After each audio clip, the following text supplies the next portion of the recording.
శ్రీకృష్ణ యదుభూషణ నరసఖా శృంగార రత్నాకరా లోకద్రోహి నరేంద్ర వంశదహనా లోకేశ్వరా దేవతానీక బ్రాహ్మణ గోగణాతిహరణ నిర్వాణ సంధాయకా నీకున్మృక్కెద త్రుంపవే భవలతల్ నిత్యానుకంపానిధి నిత్యానుకంపానిధి.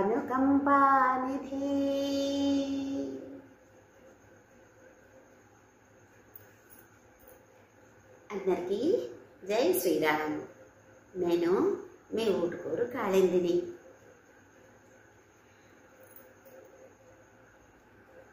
Kids with Kalindi అని ప్రారంభించిన నా యూట్యూబ్ ఛానల్లో కొన్ని ప్రార్థనా శ్లోకాలు పెట్టాను.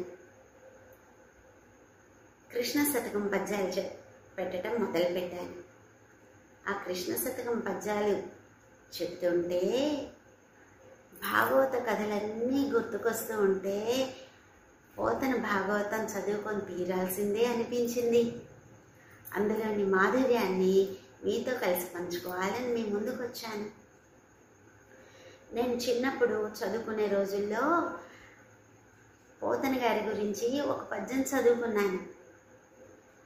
కలము చేత పట్టి కావ్యంబు రచించే హలము చేత పట్టి పొలము దున్నే కలము హలము నందు ఘనుడురా పోతన్న లలిత సుగుణ జాల తెలుగు బాల. ఎప్పుడో 50 ఏళ్ల క్రితం అప్పుడు చదువుకున్నది. అది ఇంకా గుర్తుకుంది. చిన్ననాటి నుండి మా నాన్నగారు తెచ్చిన పుస్తకాలు ఉండేవి. ఆ పుస్తకాలు చదవటం బాగా అలవాటు. వెన్న ముద్దలు అని ఒక పుస్తకం తెచ్చి పెట్టారు. అప్పుడు నేను 7వ తరగతో ఏమో. అదంతా ఏంటి, పోతన భాగవత పద్యాలనే తీసుకొని ఒక నాటకంలాగా రాశారు. అది ఆ వెన్న ముద్దల్లో చాలా నాటకాలు ఉన్నాయి. శ్రీకృష్ణ జననము, పూతన సంహారము, శకటాసుర భంజనము, ఇలా అన్నమాట. ఒక్కొక్క ఘట్టం తీసుకొని నాటకంలాగా ఇచ్చారు. అందులో పోతన పద్యాలు అవే వాడారన్నమాట. నాకు అప్పుడు ఇవి పోతన పద్యాలని అదంతా తెలీదు. పద్యం చదవటం, దాన్ని ఆస్వాదించటం, నా చెల్లెళ్ళకి చెప్పటం, నా స్నేహితులకి చెప్పటం. అంటే అప్పుడు నాలో మొలకలు పడ్డాయన్నమాట. పోతన గారి పద్యాలు, వాటి మాధుర్యాన్ని ఆస్వాదించటం అప్పుడు నాకు అలవడింది. అయితే అది ఇప్పుడు నాలో ఎంత ఇష్టమైన విషయంగా మారిందంటే ప్రతిరోజు నేను చదువుకొని తీరాల్సిందే. మన తెలుగు సాహిత్యం ఆదికవి నన్నయ్య నుంచి మొదలైంది కదా. ఆంధ్ర మహాభారతాన్ని ఆంధ్రీకరించడం నుంచి మొదలైంది. ఎన్నెన్నో పద్యకావ్యాలు వచ్చాయి. ఈ పద్యాలు ఎంత అందంగా ఉంటాయో మన కవులు చెప్పారు. అది చూడండి. శ్రవణ శుభగమైన తే ఛందోనియతి గలిగి యతులు గలిగి ప్రాసగతులు గలిగి తీపి లయలు గలిగి తెలుగులో పద్యాలు హొయలు గలిగి ఎడదలు పగలవు. తెలుగు పద్యాల్లో ఛందస్సు నియమాలు ఉంటాయి, యతులు ప్రాసలు ఉంటాయి, అలంకారాలు ఉంటాయి, శబ్దాలంకారాలు, అర్థాలంకారాలు. వినటానికి ఎంతో వీణులు విందుగా ఉంటాయి. అర్థాన్ని చూస్తే గొప్ప అర్థాన్ని ఇస్తాయి. ఇలాంటి అలంకారాలతో ఒక మంచి రిథంతో తెలుగు పద్యాలు సాగిపోతూ ఉంటాయి అన్నమాట. మా అమ్మ పోయిన తర్వాత ప్రతి సంవత్సరము తద్దినాలు పెడతారు కదా. అప్పుడు మా తమ్ముడు మాకు బట్టలు పెట్టేవారు. అయితే ఒకసారి నేను అడిగాను, తమ్ముడు నాకు బట్టలు వద్దురా, ఏదన్నా మంచి పుస్తకం కొనివ్వరా అన్నాను.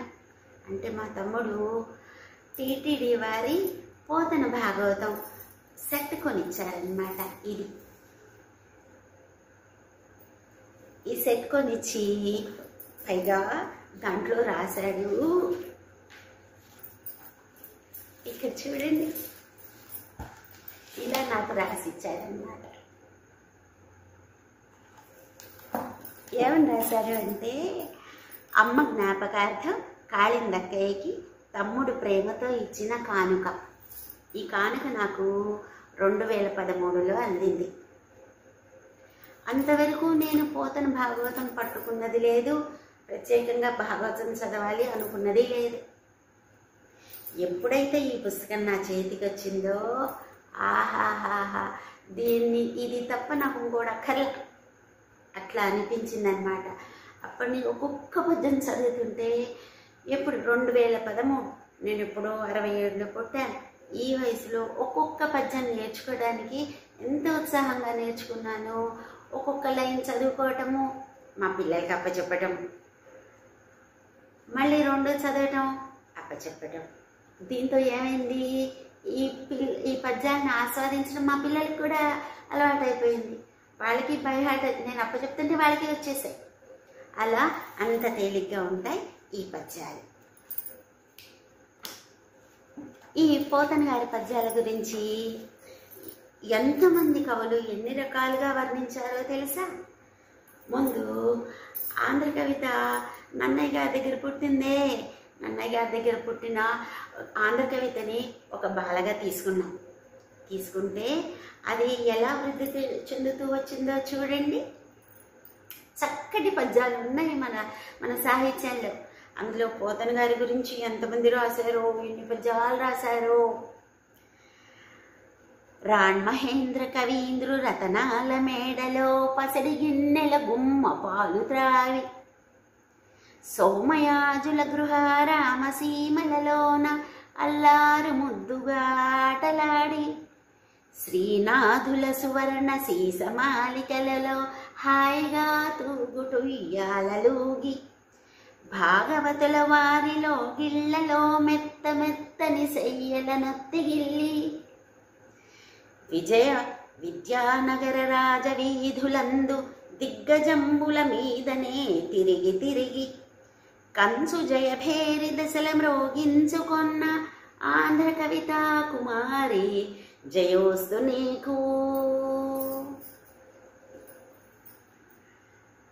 రాజమహేంద్రవరాన్ని పరిపాలించిన రాజరాజ నరేంద్రుడి ఆస్థాన కవి నన్నయ్య గారు రాసిన ఆంధ్ర మహాభారతంలో పుట్టిన మన ఆంధ్ర కవిత అప్పుడు ఏం చేసిందిట, అక్కడ పసిడి గిన్నెల్లో గుమ్మపాలు తాగిందిట, మంచిగా ఆరోగ్యంగా పెరుగుతూ వచ్చిందిట.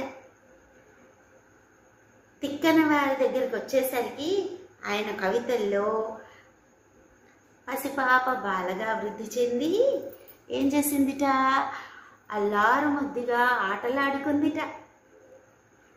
తర్వాత శ్రీనాథుడి దగ్గరకు వచ్చేసరికి ఆయన సీస పద్యాలు రాశారు కదా, ఆ పద్యాల్లో ఆవిడ చక్కగా తూగుటియాల్లోగిందనమాట.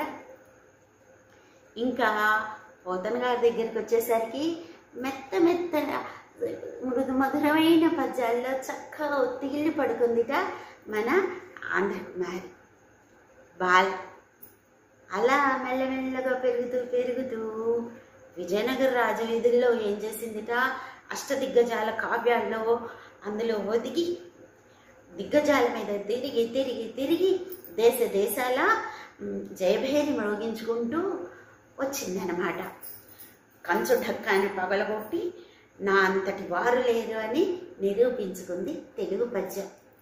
ఆంధ్ర కవిత అంత గొప్ప స్థాయికి ఎదిగింది.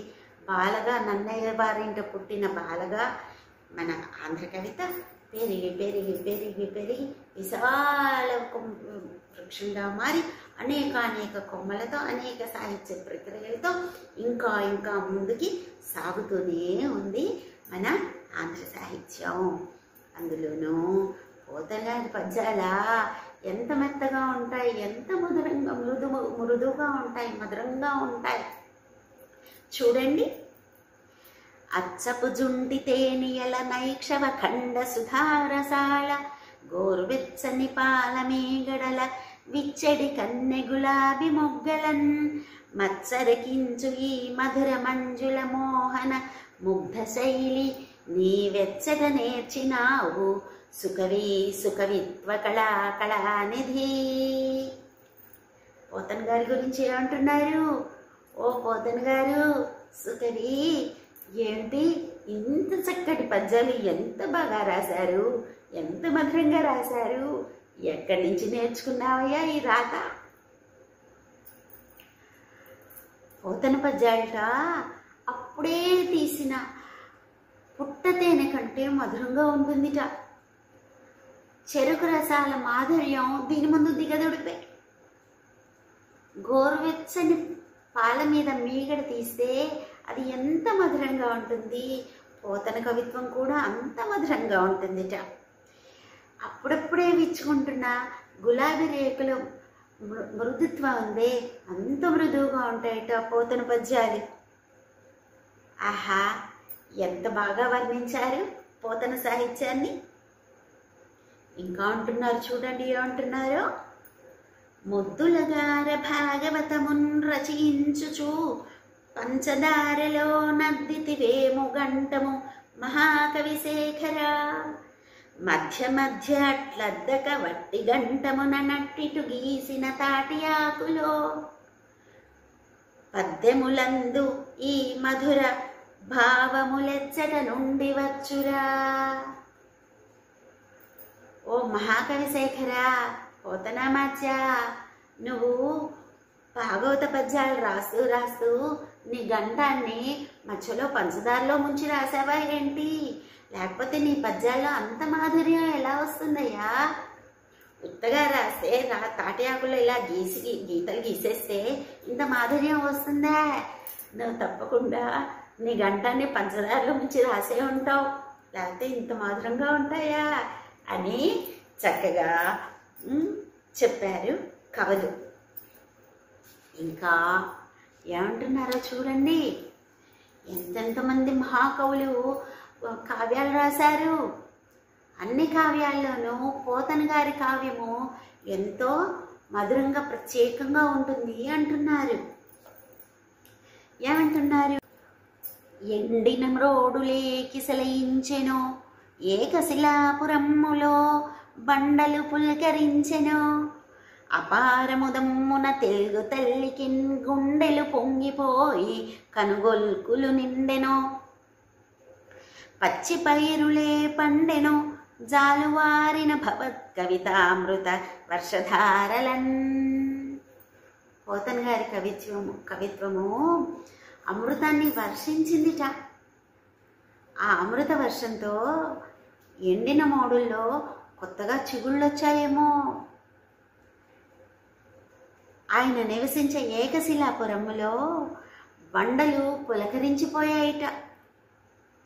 ఎంతో సంతోషంతో తెలుగు తల్లి గుండెలు పొంగిపోయి కనుగొల్కులు ఆనంద భాష్పాలతో నిండాయేమో. పచ్చిపైరులు పులకరించిపోయి పండాయేమో. పోతన గారి కవిత్వాన్ని గురించి అంత గొప్పగా వర్ణించారు మనవారు. అలా ఎన్నెన్నో పద్యాలు వచ్చాయి. పోతన గారి గురించి చాలామంది చెప్పారు. ఇప్పుడు ఇంకో పద్యం చూడండి, పోతన గారి గురించి ఏం చెప్పారు. ఖ్యాతి గడించుకున్న కవులెందరూ లేరే, అదేమి చిత్రమో పోతన అన్నచో కరిగిపోవు నిడంద. జోహారు సీతకై చేతులు లేచు ఈ జనవశీకరణ అద్భుత శక్తి చూడగా నాతని పేరులో గలదో ఆయన భాగవతాననున్నదో. ఎంతమంది ఎన్నెన్ని కావ్యాలు రాశారు, కానీ పోతన గారు అనగానే అసంకల్పితంగా మన చేతులు జోడించబడతాయి, ఆయనకి నమస్కారం చేయాలనిపిస్తుంది. అంత జనవశీకరణ శక్తి ఆయన పేరులో ఉందా, ఆయన రాసిన భాగవతంలో ఉందా? చూసారా ఎంతమంది కవులు ఎందరెందరు ఎన్ని రకాలుగా పోతన కవిత్వానికి చేతులెత్తి నమస్కరించి దాసోహం అన్నారు. వాళ్ళ ఇష్టాన్ని, ప్రీతిని ఎంతగా వర్ణించారు చూశారు కదా. ఇలాంటి పద్యాలతో మనము ముందుకు సాగిపోతూ ఉందాము. భాగవతంలో ఒక్కొక్క ఘట్టాన్ని చదువుకుంటూ ఉందాం. సరేనా? జై శ్రీరామ్. భారత్ మాతా కీ జై.